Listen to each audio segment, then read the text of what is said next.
So Climates is an international student think and do tank on climate change. It's a network of students and youth all over the world in about 40 countries doing collaborative research on climate change, different climate change issues. I mean, what kind of issues specifically? I mean, what is it that, is the interest right across the board? Are there particular subjects that you focus on? So the interests are kind of across the board. However, we do have a few that are, very specific to our research. International climate negotiations, for one, which is why we have a strong presence here with the Climates delegation here. We are a very interdisciplinary network, so when it comes to climate negotiations, one of our approaches is to look at how the agenda setting is done throughout the year, and to kind of take a step back and look at it from different angles, different perspectives, and see if there are perhaps other international conferences that are not related to climate change that could influence the agenda setting. Another thing that we are going to look at, and we've been looking at, is are there societal trends at the national and international level that are not specifically linked to climate change that also could be linked, that should be linked to the agenda setting of COPs. So we have a real interdisciplinary approach to looking at climate negotiations, for example, which is one of the research projects. Right. I mean, there's plenty of research going on out there, but what is it that a student body like yourselves brings to the research, brings to the climate change debate that you're perhaps not getting from the older guys? Yeah, well, we were created after a simulation of climate negotiations. 2 years ago, we did a simulation of the Copenhagen negotiations. We tried to replay them, and the students, in this case, were they came with a very innovative approach, a very new look at how climate negotiations should be carried out. We had a very interesting way of communicating with each other during the negotiations. So in the negotiations themselves, we had some interesting ways of breaking down the interaction between the different delegates, etc. And so we can go into a lot of detail into how the students interacted very differently.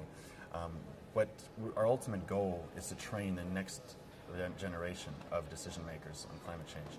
So in essence, because we're making decisions at these negotiations, at these COPs, on issues that will be affecting future generations, it is more than just a symbolic value of having youth and students who are well qualified and well trained in the subject matter, to have them involved in the negotiations. Right. I mean, are you accepted in the negotiations? And we said a lot of action, a lot of youth groups here at this COP18. My question will be whether the negotiators, the established, more elderly, mature negotiators, will sometimes patronise you. Isn't it great the youth are involved, but when it comes down to actually listening, I mean, do you find you're patronised, that they'll condescend to youth organisations? Well, it depends. It really depends on which delegation you're dealing with and which people within the delegations are dealing with. In general, I'd say not too much. I mean, it depends on how much credibility you bring also to the table, and that is on us also to come with a very strong training and a very good understanding of the subject matter.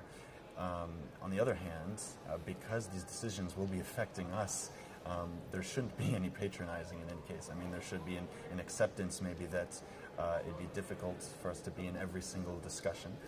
But in general, there should be an intergenerational collaboration across the board. What is also important is for, once again, these students to have to focus on their added value. There are different types of student organizations and youth organizations, some that are more research-oriented, and in that case, there should be some very in-depth research done prior to these negotiations. Other are more action-oriented and more advocacy. I think both are necessary, both are important. It's important to have civil society express itself, whether it be through research or advocacy, because that puts pressure on negotiators and shows that what they're doing would be accepted should they be ambitious with the decisions that they take. So Climates, as you said, is more research-based, but you also work with a French federation of youth groups, which is far more focused on action, something we hear often, a lot of talking going on, a lot of research, but we need more action. That's something, obviously, you're focusing on. Tell me a little bit about the work you do in France. Right, so the REFED, the Réseau Français des étudiants pour le développement durable, which is the French Student Network for Sustainable Development, is an association of about 105 French student associations for sustainable development in France. So its membership are these 105 associations, and it's about 7,000 students altogether. And so this network focuses on providing training for students on sustainable development issues.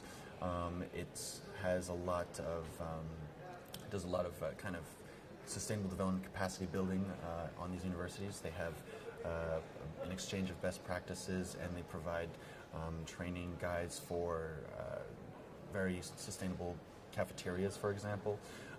There are big projects such as sustainable transport on campuses. That is another one of our projects.